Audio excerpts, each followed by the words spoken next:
Put out a video recently about poor running and engine bogging. The conclusion was that ethanol in the petrol was the culprit. If the scooter is used infrequently or put into winter storage, a stabiliser should be added to the petrol to preserve its integrity.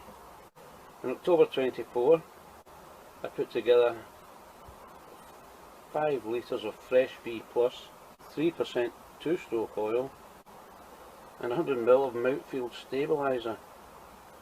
Poured it into the tank, put the cover on and tucked Eber away in the garage for the winter. I work on the premise that the tank's quite full, there's less room for condensation. I brought it out about once a month for a short idle so we'd not feel neglected, and also for the strange therapeutic benefits I derive from the fitting. Spring 2025, I took the cover off, brought A-bar out the garage and hit the street. Seemed to be okay, no hiccups, no bogging, okay on hills, fine on the straight, perhaps a hint of sluggishness. Overall it seemed that the stabiliser had fulfilled its purpose.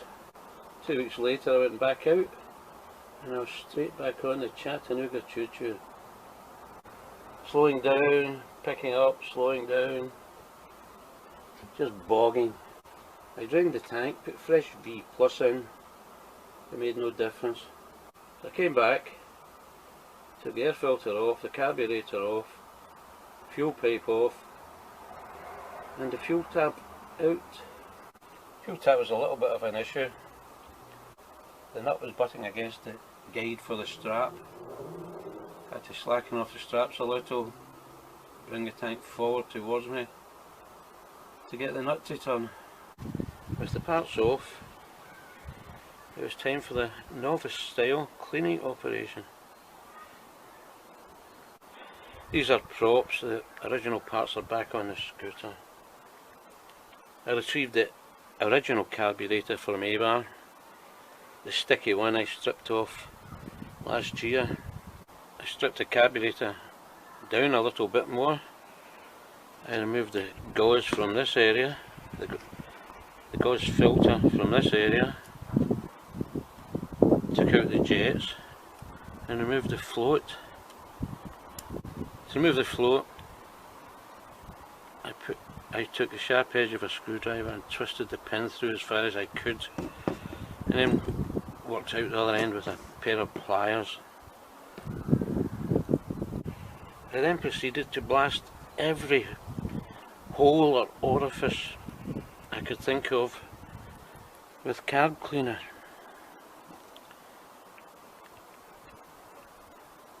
Like so. Like so. I twisted this off, I don't think it's strictly necessary.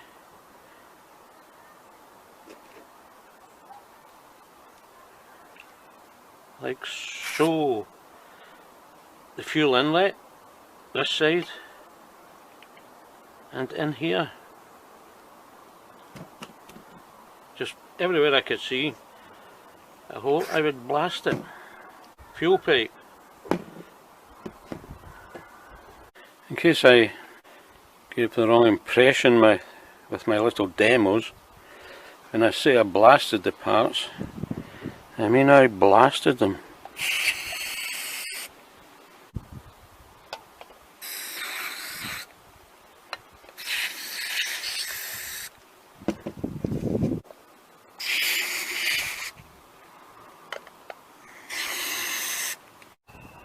I then proceeded to saturate everything inside and out with the carb cleaner.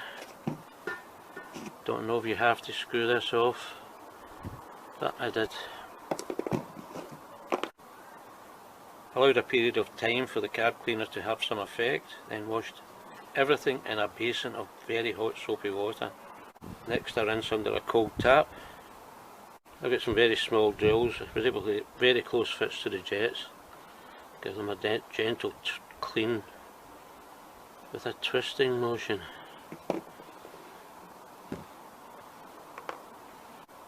The other suggestion is to braid a couple of bits of copper wire together and twist that through. Compressed air would be nice. But this Novice only has a bicycle pump. It has space for 2 types of valve.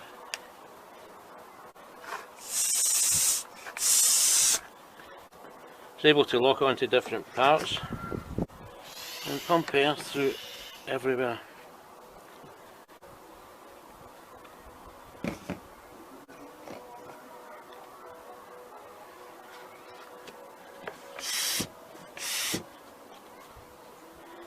And there's always the point and shoot method. And in here too. Then left to dry in the hot sun. Follow this with a repeat of the carb operation through all the apertures, holes, exterior parts. Place the small stuff in a small container. Rattle can lid. Give them a spray with the carb cleaner. Then cover them over with methylated spirits. Large stuff I saturated inside and out and placed in a jug and completely covered them with fresh premium fuel from a busy garage and left them for 24 hours. I realised my previous 2 batches of V Plus had been purchased from a garage badly affected by the ongoing closure of a nearby railway bridge for electrification works on the line. Works had been ongoing for close to 18 months, and at a guess was diverting around 90% of former passing traffic well away from it. There was no telling how long the V Plus could have been lying in its tanks. Removed the parts from their respective baths, gave them another blow through and around and about, and left them to evaporate in the sun. When the parts were back together, attached the pump to here, pumped air through it, and there was a nice blast of moist air through the main jet. Likewise from the mesh filter of the fuel tap. With the parts back in place, I put together 5 litres of fresh premium petrol from a busy garage. Treated A-bar to 3% of fully synthetic 2-stroke oil and 50ml of stabiliser. Turned the fuel tap on, and the first thing I noticed was the fuel pipe filled up much quicker and settled higher than previously. Previously it was down around here. Don't know if it means anything, but it was a good sign. Turned the choke on, gave it about a few kicks, and it started up quite the thing. Gave it a few burps, let it settle a bit, and was able to turn the choke off much shorter period of time than I've been able to do recently. I was also able to get a more definitive adjustment on the tick over than previously. Recently it had been a little bit sketchy getting a tick over. Hit the road for a test run, and the improvement was immediately noticeable. Not a hint of sluggishness. The only thing was that exhaust was smoking like a chimney on fire. It took about 10 minutes to clear. Probably a build-up of soot from my messing about with the choke on. The test run really bullied into 30 miles of country roads. By the end, A-bar was cruising. There's a 175 Arthur Francis kit fitted, and it's pretty decent. And when I got back,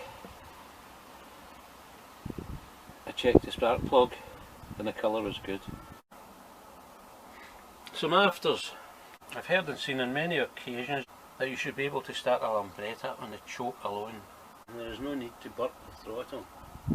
With the clean up of the carb and accessories, A-bar is now starting quite the thing, quite readily. Around third kick from cold at the moment, which is a good improvement. The With improvements in starting, we shall try it. Ground control to Major Tom.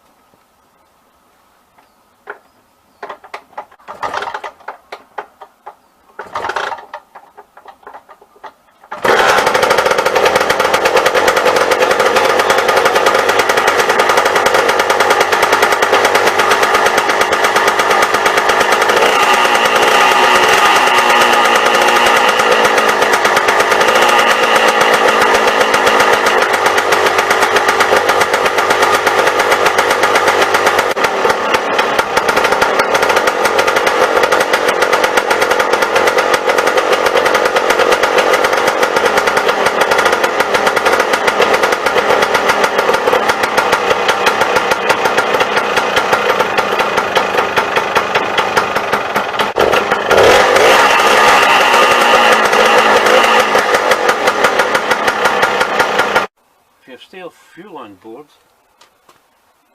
and it's reluctant to ignite, if the air filter is in place, then the more you kick, the more you flood, and then you can pour the fuel out the boot.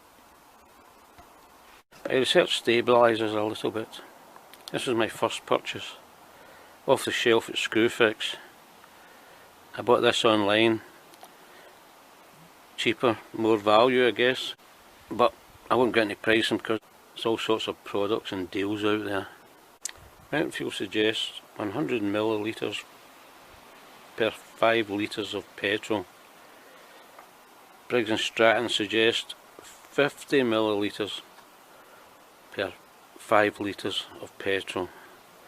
There's another product out there, comes in a container similar to this, and they suggest 50 millilitres for summer use and 100 millilitres for winter storage. I would suggest that dosage is correlated to the usage. If you're using more than 5 litres a month, then you probably don't need any. So after that I gave up. Once you've typed in fuel stabilisers, the products and the testing videos come flying in to scramble the brain. So 22mm Jetex carburetor. The setup was choke jet 50, idle jet 45, main jet 122, and the atomizer just has Jetex on it. Seems to be a reasonable setup. ABA has a 175 Arthur Francis kit fitted, and the combination seems to work quite well. I got it onto a track once, and if the speedo's to be believed, I got it up to 70. So anything over 30, the speedo needle is like a windscreen wiper on steroids. When I got to 70, it just disappeared into the corner, never to be seen again till I slowed down. Then it was back on the steroids. Speedo's obviously not accurate, but I think I must have been up into the 60s, which is actually okay, but you never know. Might have been the 70, but I'm not going to try it on the road. So this is ABA. ABA is no longer